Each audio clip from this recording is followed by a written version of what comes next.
Right out the gate, Doom the Dark Ages starts off with a strong, bombastic start, with the Doomslayer hacking out various demons on a medieval Earth.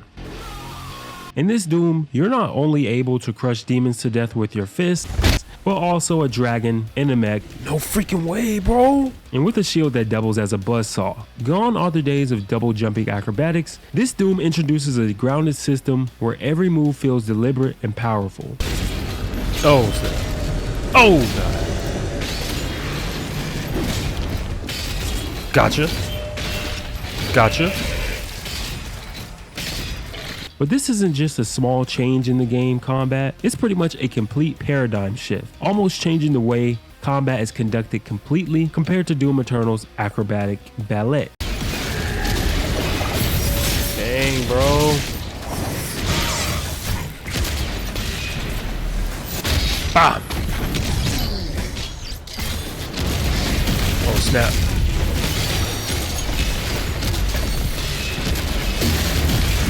Dang it! Oh man, I was in. What the? Oh! Nah, he beat me up, Loki. Ouch! I'm almost dead. I'm almost dead. Oh my God, I'm almost dead.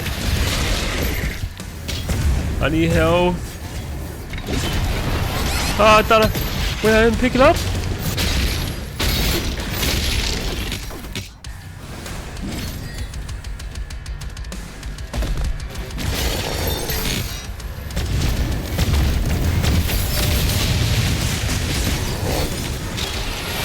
The change feels like switching from parkour to martial arts. It's not slower, it's more intentional. Every step has weight to it, every swing has crunch. The Slayer isn't floating through the air, he's planted on his feet, making his stand. The game realizes this term that's been layered all throughout its marketing,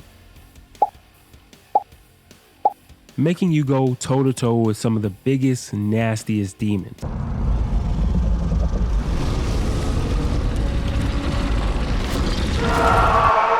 Now, let's talk weapons. Every Doom introduces some sort of crazy gun that you can use to blow demons apart with. This entry definitely keeps that tradition going. The gun I probably used most throughout the game was a Cycler, a plasma weapon that rips through enemy shields, and when upgraded, can essentially double as an electric gun.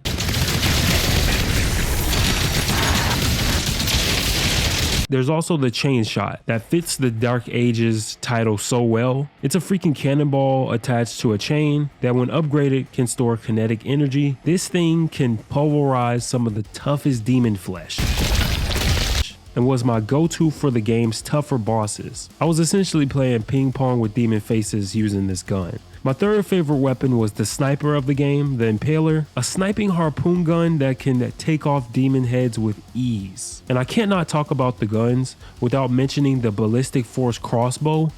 It basically said, let's attach a nuke to a crossbow.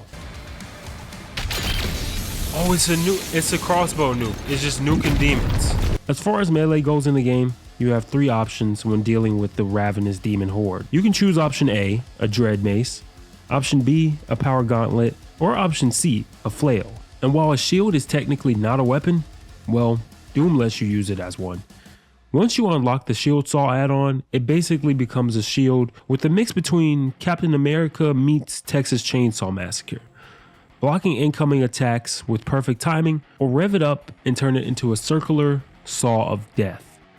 I spent most of my time saving bullets and cutting down various imp demons using this thing. Vehicle combat in FPS games is usually mid, and sadly, to a certain degree, that trend does continue in this game. This game does turn every vehicle sequence into big Michael Bay type of destruction. The initial fun with this segment does get old pretty quickly, and with not much versatility to how the vehicles can be used, it does become a bore towards the end. Using the mech, you really can only punch and dodge. When I first saw it and the dragon in the trailer, I definitely was expecting a little bit more. These sections just felt a bit too much on the rails for me. Thankfully, these missions are short compared to the regular on foot missions, and while the mech does give some Pacific Rim levels of holy crap, it still comes up in second place over the freaking dragon. The dragon sections completely mog the mech sections. The aerial combat feels like being a medieval Top Gun pilot, except your enemies are flying demon ships. And while it does suffer from some of the same stiffness as the mech, the quickness of the dragon and the open area playgrounds you get to fly around in did help it feel better. And the set pieces you got to see were just breathtaking at times. Now let's talk about the audio elephant in the room.